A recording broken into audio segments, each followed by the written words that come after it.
ఆశీర్వదించాడు. 2వ మాటలో, 3వ మాటలో, 4వ మాటలో, మరి 5వ మాట నాకు ఇచ్చి ఉన్నారు కనుక మరి తప్పుకొనిచ్చినాను అనే మాట కోసం మనం చిన్న ప్రార్థన చేసుకుందామండి. అందరం కళ్ళు మూసుకుందాం. మహోన్నత సర్వాధికారి, సర్వోన్నత స్థలంలో నివసిస్తున్న మహాపరిషుద్ధుడ, మహాగణుడ, నీకు వేలాది వందనముల స్తోత్రములు సమర్పించుకుంటున్నాను ప్రభా.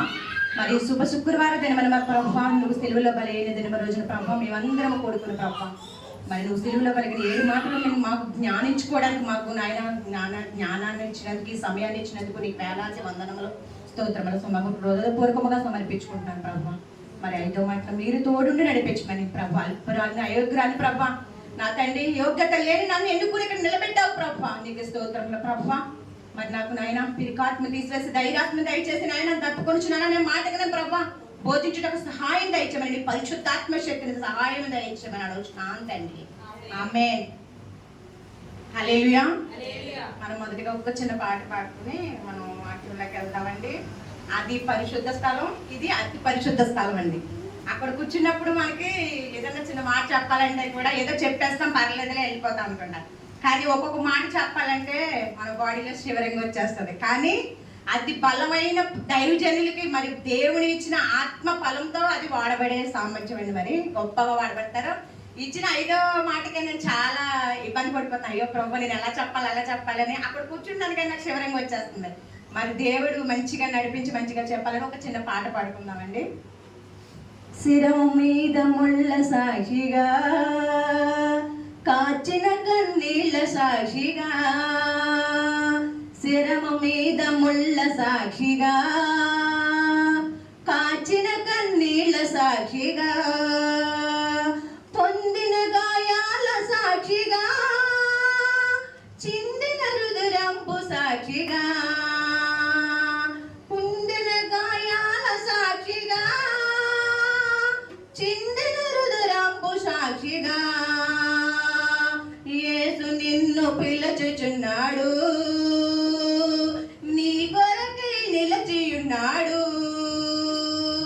యేసు నిన్ను పిలుచుచున్నాడు, నీ కొరకై నిలిచియున్నాడు. శిరము మీద ముళ్ళ సాక్షిగా, కాచిన కన్నీళ్ళ సాక్షిగా,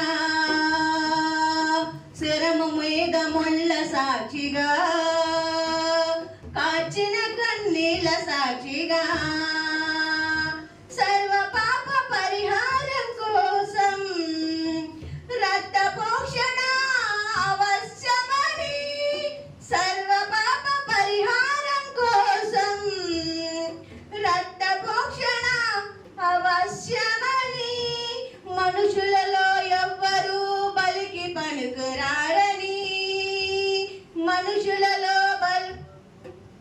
ఎవ్వరూ బలికి పనికిరారని, పరమాత్ముడు బలి అయి తిరిగి లేవాలని, 6 ఋషులు పలికిన వేద సత్యం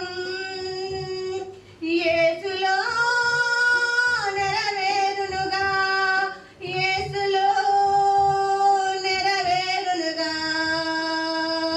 శిరము మీద ముళ్ళ సాక్షిగా, కాచిన కన్నీళ్ళ సాక్షిగా, శిరము మీద ముళ్ళ సాక్షిగా, కాచిన కన్నీళ్ళ సాక్షిగా. హల్లెలూయా. మరి తప్పు గురించి ఆయన మాట మరి హల్లెలూయా. మరి 19, 25, 28 వచ్చిన చదవండి. 28. సమస్తమైందని యేసు ఎరిగి లేఖనము నెరవేరినట్లు నేను తప్పుకొనుచున్నానను. హల్లెలూయా. మరి యేసయ్య ప్రభు మరి ఎంతగానో మరి ఆ సిలువలో మరి నిన్న నైట్ నుంచి ఆయన్ని గెచ్చమైన తోటలోంచి కొట్టుకుంటూ తీసుకొస్తూ మరి ఆయన్ని హింసిస్తూ తీసుకొచ్చారు. మరి ఆ సమయంలో మరి ఆయన కొడుతుంటుంటే మరి ఆయన వెనకాల ఒక ముళ్ళకి ఎదిసి వేసి కొడుతుంటే ఆయన ప్రతి రక్త బిందు మరి నేలపాలవుతుంది. మరి ఆయనకి ఎంత తట్టుకుంటుందండి. బాడీలో మన చిన్నది ఏదైనా తగిలితేనే బ్లడ్ వెళ్ళిపోతుంది. మరి బ్లడ్ వెళ్ళిపోయినప్పుడు మరి ఆయన పెదవులు ఆరిపోతాయి, గొంతు ఆరిపోద్ది. మరి ఆయన దప్పుకున్నాడని. కానీ మరి ఆ దప్పిక ఏంటంటే శారీరక దప్పిక, ప్రవచనాల లేఖనములు నెరవేర్చుటకు ఆయన దప్పుకున్నాడు. మరి శరీర దాహం అయితే కాదండి. శరీర దాహం అయితే ఆయన తీర్చుకోలే సామర్థ్యుడు. ఆయనకి గొప్ప సామర్థ్యం ఉంది. మరి ఆ సామర్థ్యాన్ని ఆయన వినియోగించుకోవచ్చు. కానీ ఆయన శరీర దాహం కాదు, ఆయన లేఖనములు నెరవేర్చుడికై ఈ లోకానికి వచ్చి ఉన్నాడు కనుక ఆ దాహం ఏంటంటే దప్పిక. ఆ దప్పిక ఏంటంటే ఆత్మల దప్పిక. మనం ఒకటి గుర్తించుకోవాలండి, దప్పికున్నారు ఆయన యేసు ప్రభు అంటే ఆయన దాహం వేసి దప్పిక లేదు, ఆయన ఆత్మల కొరకే దప్పిక ఉన్నాడు. ఆ టైంలో కూడా ఆయన సిలువలో పలుకుతూ 7 మాటల్లో కూడా 5వ మాటలో మరి నేను దప్పుకొనుచున్నాను అంటే ఆయనకి మంచినీళ్ళు ఇవ్వలేదండి, సేదునిచ్చారు. సేదుని ఆయనకి దాహంగా ఇచ్చారు. కానీ ఆయన ఇస్తారని కూడా మన లేఖనంలో ముందుగానే కీర్తనలో రాసి ఉందండి. అది నాకు శిరకాను దాహంగా ఇస్తారని చెప్పేసి కీర్తనలో మరి కీర్తనలో కూడా రాసి ఉంది కనుక మనం ఏం చేస్తామంటే కీర్తనలు కూడా ఒకసారి తీసుకుందాం. కీర్తనలు 69:1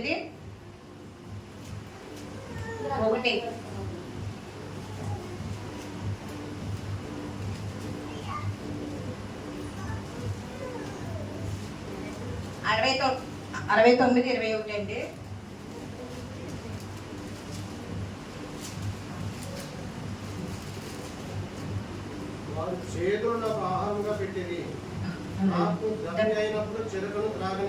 హల్లెలూయా.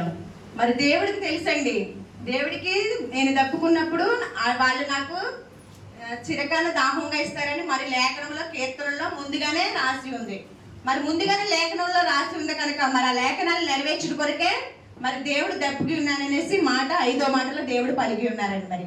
మరి లేఖనములు నెరవేర్చు కొరకు మన ఆయన దప్పుకున్నాడు కనుక మనం ఈ రోజు నేను మీరు మనం అందరం కలిపి ఏ దప్పు కలిగి ఉన్నాం. మనం దేవుడిని నమ్ముకుంటామంటే సరిపోదు, మనం ఆత్మల దప్పు కలిగి ఉండాలి. మనం దేవుడిని తెలుసుకున్నామంటే సరిపోదు, మనం ఇతరులకు బోధించే సామర్థ్యం ఉండాలి. మరి ఇప్పుడు మనం తెలుసుకున్నాం, మనం రక్షింపబడితే సరిపోదు, మన కుటుంబ వాళ్ళు రక్షింపబడాలి, ఇతరులు కూడా రక్షింపబడాలి. ఏ ఒక్కరూ నశించుకోవడం దేవుడికి ఇష్టం లేదు కనుక మనం ఏ దప్పు కలిగి ఉండాలి. దాహం అనేది ఏంటంటే ఆత్మల దప్పిక. ఆత్మల దప్పిక అంటే మనం సంవత్సరం, ఇది గుడ్ ఫ్రైడే అనేది నేను 18 సంవత్సరాల నుంచి దేవుని తెలుసుకుని ఉన్నానండి. 18 సంవత్సరాల నుంచి కూడా నేను ఈ మాటలు వింటూనే ఉన్నాను. కాకపోతే మనం ఏ విధంగా దప్పిక కలిగి ఉన్నాం, మనం ఇతరులకి ఏ విధంగా బోధిస్తున్నాం, మనం సంవత్సరానికి ఒక ఆత్మలైనా దేవుడి దగ్గరికి నడిపిస్తున్నామా అని మనం ఒకటి ఆలోచించుకోవాలండి. మనం ఆత్మలు రక్షించే వారుగా ఉండాలి. దేవుడు తనకి అప్పగించిన పనిని తను సక్రమంగా నిర్మించుకున్నాడు. మరి మనం దేవుళ్ళలోకి వచ్చినప్పుడు మనం కూడా మన వంతు సహాయం చేయాలి కదా, మనము కూడా పని చేయాలి కదా. మనం కూడా ఇతరులకు బోధించి మనం కూడా ఏం చేయాలంటే అనేకమైన ఆత్మలు దేవుడి సన్నిధానానికి నడిపించే వారుగా ఉండాలి. మరి దేవుడు ఎంత దప్పిక కలిగి ఉన్నాడంటే చూడండి, అంత సిలువలో కూడా అంత రక్తం కారిపోయి అంత వేదన పడుచు ఎంత బాధలో ఉన్నా కూడా ఆయన ఆత్మల దప్పిక కోసమే మాట్లాడాడు. కనుక మనం ఏం చేయాలంటే మనం ప్రతి ఒక్కరికి సువార్త ప్రకటించే వారుగా ఉండాలి. మరి నేనైతే నాకు ఎవరు ఫోన్ చేసినా దేవుడి మాటలే చెప్తాను. మీరు ప్రార్థన చేసుకోండి, మీరు నాకు ఇలా మేలు జరిగింది, మీకు కూడా మేలు జరిగింది. ఎవరైనా నా కష్టాల్లో ఉన్నారో చెప్తే నేను అంటాను, మీరు కూడా దేవుని దగ్గరికి రండి, మీ కష్టాలు తీరిపోతే. దేవుడు గొప్ప బలమైన దేవుడు. ఈ లోకంలో ఏది శాశ్వతం కాదు, నిత్య జీవం ఇచ్చే మన యేసయ్య ఉన్నాడు. ఈ బైబిల్ సత్యం, ఈ బైబిల్లో రాస్తున్నది ప్రతిదీ కూడా సత్యం. ఇప్పుడు అనేక మంది దుర్దినాలు వస్తున్నాయి, ఆ దుర్దినాల్లో మనం ఉండకూడదు, మనం ఎత్తబడే గుంపులో ఉండాలని చెప్పేసి నేను రోజుకు ఒక్కరికి ఇద్దరికైనా నేను సువార్త ప్రకటిస్తూ ఉంటాను. మరి నేను అలా చెప్పడంలోనే నాకు 2 ఆత్మలు నాకు పరిచయం అయ్యారు. మా చెల్లి అయితే మరి దేవుడు ప్రార్థన చేసుకుంటున్నా, ఆవిడ అనిరాలు. మరి అక్కను ప్రార్థన చేసి నాకు మా దేవుడు మాటలు చెప్తుంటే నాకు చాలా ఆనందం ఉందనేసి, ఆమె దీనస్థితిలో ఉన్నప్పటికీ ఆయన భర్త చనిపోయాడు, చిన్న వయసులోనే భర్త చనిపోయాడు, లివర్ కంప్లైంట్ వచ్చి మరి చాలా వేదన పడిపోతుంది. నేను ఆమె దగ్గరికి మొన్న వెళ్ళినప్పుడు కూడా ఆమెను కలిసి వచ్చాను. మరి నేను అక్కడ ఒక ఆత్మను రక్షించాలని చెప్పి ఎంత భారం అయినా సరే నేను దూరం వ్యానం దగ్గరికి వెళ్ళానండి, కాకినాడ దగ్గర వ్యానం దగ్గరికి వెళ్ళాను. నేను ఆ అమ్మాయికి సువార్త చెప్పాను. ఆ అమ్మాయికి లేని స్థితి అనమాట అండి, చాలా తీర స్థితి. ఒకప్పుడు ఉన్నది, ఇప్పుడు లేని స్థితిలో ఉంది. ఆమెకి నేను ప్రార్థన చేయగానే అక్క నువ్వు ప్రార్థన చేస్తే నాకు చాలా ఆనందంగా ఉంది అని చెప్పి చెప్పడం జరిగింది. మరి అలాంటి విత్తనాలు మనం కొన్ని మాటలు మనం అక్కడక్కడ వేస్తూ ఉండాలి. అవి ఏం చేస్తాయంటే ఫలిస్తాయి. అవి ఆత్మలుగా ఒక రోజు అనే రోజు వాళ్ళు మైండ్లో పెట్టుకుంటారు. మైండ్లో పెట్టుకుని వాళ్ళు మందిరానికి రావడానికి స్టార్ట్ చేస్తారు. అలాగే మనం కూడా ఆత్మల దప్పు కలిగి ఉందామండి. అలాగే కీర్తనలు 78:20 కూడా చూడండి.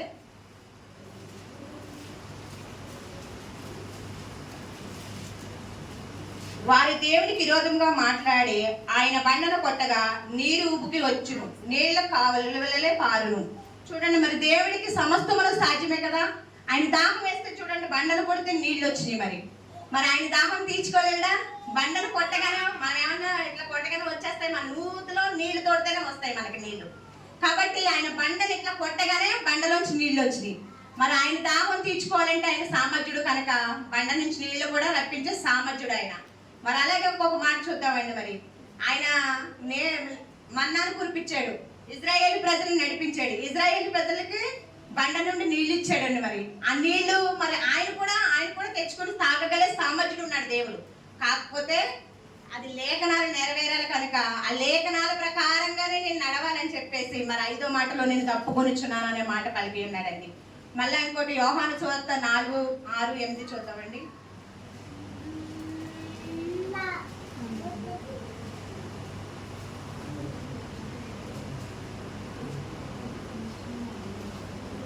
హల్లెలూయా. అలాగే మరి యోహాను 7:37 కూడా చూడండి, చదవండి కొద్దిగా.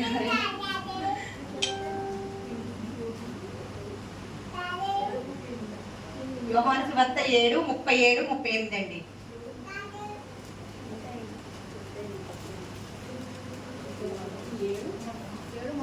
ఆ పండుగలో మహాదినమైన అంత్యదినము లేసు నిలిచి ఎవడైనాను దప్పుకొని ఏడల నా ఎద్దకు వచ్చి దప్పుగా తీర్చుకొనవలెను. చూడండి, ఎవడైనా సరే దప్పుకుంటే యేసుని వద్దకు రండి, దప్పుగా తీర్చుతాడు. అంటే దేవుడిలో ఉంటే, దేవుడిలో ఉన్న వారికి ఎన్నటికీ దాహం అయ్యేదండి. దేవుడి మాటలు వినుచూ ఉంటే ఎన్నటికీ మనకి దాహం అయ్యేదని మరి దేవుడు యోహాను సువార్తలో చదివిస్తున్నాడు. నేనిచ్చే నీళ్లు ఎన్నటికీ దప్పుకేయడు. అంటే ఆయన ఇచ్చే నీళ్లు, ఆయన ఇచ్చే మాటలు మనం తీసుకోవాలంటే ఆయన ఇచ్చే మాటలు మనకి ఎన్నటికీ కూడా దప్పుకేయదు అనమాట అండి. మరి అలాగే ఇంకొకటి చూడండి, ప్రకటన 22:17 చూడండి.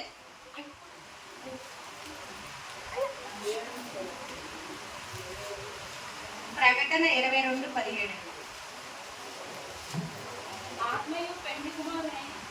రమ్మని చెప్పి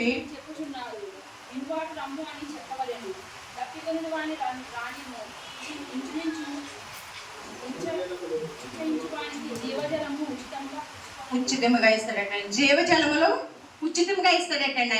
ఆయన ఉచిత రక్షణ ఇచ్చాడు. మనం డబ్బులు పెట్టి కొనుక్కునేది ఏమీ లేదు. మన బ్రతుకును మార్చుకోవడం కోసం ఆయన ఉచితంగా మనకు రక్షణ దయచేశాడు. ఉచితంగా దప్పుకి దయచేస్తానంటాడండి. మనం ఏం చేయాలంటే ఆ ఉచితంగా ఇచ్చిన దప్పుకను తీసుకుని మనమే పొందుకోకుండా ఇతరులకు కూడా మనం ఏం చేయాలంటే మనం బోధిస్తూ ఉండాలి. అనేకమైన ఆత్మలు రక్షించే వారిగా ఉండాలి మనం కూడా. అలాగే మరి 7:37 చూడండి, మరి కానాను దేశంలో మనకి ఎబ్రీ స్త్రీ ఉంటుందండి. మన ఎబ్రీ స్త్రీ నీళ్ళని తోడుకోవడానికి వస్తే దేవుడు మంచి ఎండలో ఆమె దగ్గరికి వచ్చి, అమ్మ నాకు దాహం వేస్తుంది, కొన్ని నీళ్ళు ఇమ్మని అడిగాడు. అంటే ఆ ఎండలో అక్కడికి రావాల్సిన అవసరం లేదు, కానీ ఒక ఆత్మ కోసం ఆయన అక్కడికి వచ్చాడు. మరి ఎబ్రీ స్త్రీతో మాట్లాడాలని చెప్పేసి మరి ఆ స్త్రీ దగ్గరికి వచ్చి దేవుడు ఎంతగానో సువార్త ప్రకటించాడు. మరి ఆవిడ విని అక్కడే ఉండిపోలేదు, పరిగెత్తుకుంటూ వెళ్ళి వారి ఊర్లోకి వెళ్ళి ఆమె సువార్త ప్రకటించిందండి. మరి అదే రీతిగా నేను మీరు కూడా అదే విధంగా ఉండాలి. ఇప్పుడు ఈ మాటలు వింటున్నాం, కానీ ప్రతి సంవత్సరం 7 మాటలు వింటున్నాం. అందరం వింటున్నాం కదా ప్రతి సంవత్సరం. మరి వింటున్నాం, మరి ఎవరికైనా సువార్త ప్రకటిస్తున్నామా? మన సువార్త ప్రకటించే బిడ్డలుగా ఉండాలి. మనం సంవత్సరానికి మనం ఎన్ని ఆత్మలు తీసుకురావాలి? సంవత్సరానికి 12 నెలలు కాబట్టి 12 మందిని మనం ఏం చేయాలంటే సంవత్సరానికి 12 ఆత్మలైనా దేవుడి దగ్గర రోజుకు ఒకరికైనా సువార్త ప్రకటిస్తూ సంవత్సరానికి 12 మందినైనా ఆత్మలను మనం సంఘానికి నడిపిస్తూ ఉండాలి. అలాగైతే మరి దేశం అంతా ఎప్పుడో మార్పు పొందేము. కానీ మరి దేవుడు ఏమంటున్నాడంటే మరి ఆ సమరయ స్త్రీ దగ్గరికి వెళ్ళి మరి మాట్లాడిన దేవుడు మంచి ఎండలో వెళ్ళి మరి ఆ స్త్రీ దగ్గరికి వెళ్ళాడు. కొంచెం ఎండ ఉంటుంటే ఇప్పుడు మనకి నాకేమైతుందంటే శివరంగా వచ్చేస్తుంది, అక్కడ కూర్చున్నాక వాటర్ తాగేస్తా ఉన్నాను. ఈ కొద్దిసేపు 2 గంటల సేపే మనం ఉండలేకపోతున్నాం. మరి దేవుడు ఎప్పుడు కూడా ఆయన కూర్చోలేదండి. నీ కూర్చుని భోజనం చేయలేదు, కూర్చుని నీళ్లు తాగలేదు. ఎప్పుడు కూడా ఆయన సువార్త ప్రకటిస్తానే ఉన్నాడు ప్రజలకి. సువార్త నేనున్న ఈ 3.5 సంవత్సరాలు నేను వీళ్ళందరికీ సువార్త ప్రకటించాలి, నేను దేవుళ్ళు నడిపించాలి, నా మాటలు వీళ్ళందరికీ వినిపించాలని చెప్పేసి వీళ్ళందరినీ మార్చాలని చెప్పి దేవుడు ఎప్పుడో ఒక క్షణం కూడా కూర్చోలేదు. మనం ఈవేళ కొద్దిసేపు ఖాళీగా ఉన్నామంటే ఏ మూవీ చూద్దాం, ఎక్కడికో బయటకు వెళ్దాం, ఎక్కడికో దిక్కుకి వెళ్దామని ఆలోచిస్తాం. మనం అతి రీతిలో ఉండకుండా మనం ఏం చేయాలి? దేవుని కలిగి ఎప్పుడు కూడా దేవుని మాటలు మనలో ఉండాలి, దేవుని శక్తి మనలో ఉండాలి, ఇతరులకు బోధించే సామర్థ్యం ఉండాలి ఎప్పుడు కూడా. నాకు ప్రతి ఒక్కరు రోడ్డు మీద తగులుతూ ఉంటారండి. అమ్మ మిమ్మల్ని చూస్తే నేను ఎక్కడో చూస్తానండి. మొన్న నేను వారం క్రితం ఒక ఆవిడ కనిపించిందండి. వాళ్ళ అమ్మగారు దేవుడు నమ్ముకున్నారంట. దేవుడు నమ్ముకుంటే అమ్మ అనేసి అంటే మీరు మందిరానికి రండి అని చెప్పేసాను. ఆవిడ బాధలన్నీ చెప్పుకుంటుంది. ఏంటి ఇలా చెప్తుందని అనేసరికి నేను అన్నాను, మందిరానికి రండి, మీ సమస్యలన్నీ తీరిపోతాయని చెప్తాను నేను. చెప్తుందంటే అవునమ్మా మంచి దేవుడమ్మా నేను వస్తానమ్మా, కానీ మీరు పొద్దున్న అంటే నాకు టైం లేదమ్మా అంటుంది. కానీ అలాగా మనం టైం దొరికినప్పుడల్లా వాడు వినకపోయినా సరే దేవుడి కోసం ఒకటో రెండో మాటలు చెప్తా ఉంటే వాళ్ళ మనసులో నేను నాటబడతాను. మాట నాటబడి మనం ఆలోచిస్తూ ఉంటారనమాట, ఏంటి దేవుడి మాటలు ఎలా చెప్తున్నారు అనేసి. మరి గొప్పగా మనం కూడా మరి దేవుళ్ళలో సామర్థ్యం ఎదగాలి, మనం కూడా దప్పిక కలిగి ఉండాలి, ఆత్మలో దప్పిక కలిగి ఉండాలి. మరి దేవుడి సిలువలో పలికిన 5వ మాట మరి దప్పిక కలిగి ఉన్నాడు కనుక మనం కూడా ఆత్మల దప్పిక కలిగి ఉందాం. మనమందరం కూడా దేవుడి నామాన్ని మహిమపడతాం, దేవుడి సువార్త ఇంకా బహు బలముగా చేద్దాం. మరి 5వ మాటను దీవించి ఆశీర్వదించిన గాక. ఆమేన్. చిన్న ప్రార్థన చేసుకుందామండి. మహోన్నతుడా సర్వాధికారి నీకు వందనములు స్తోత్రములు ప్రభువా. మరి యేసయ్య 5వ మాటలు మరి నాకు జ్ఞానం లేదు ప్రభు, మరి జ్ఞానంతో నింపే ప్రభు. ఈ మాటలు మరి విని మర్చిపోయినట్టు కాకుండా హృదయంలో అత్తుకుని ప్రభు దాని యందు నడుచుకునే సామర్థ్యం దయచేయండి ప్రభు. మరి తప్పులుంటే క్షమించండి, దయతో క్షమించమని నన్ను అడుగుతున్నాను ప్రభు. నా తండ్రి దేవ ఇజ్రాయేలు పామర్లు వాడుకున్నావు కదా ప్రభు, దయతో నన్ను కూడా వాడుకుని ప్రభు ఇంకా బహుబలముగా నన్ను నిలబెట్టమని అడుగుతున్నాను ప్రభు. మరి దప్పిక కలిగిన మాట నాకు ఇచ్చినందుకు నీకు హృదయపూర్వకంగా వందనాలు సమర్పించు. ఈ చిన్న వాక్యం దేవుడు దీవించి ఆశీర్వదించును గాక. ఆమేన్.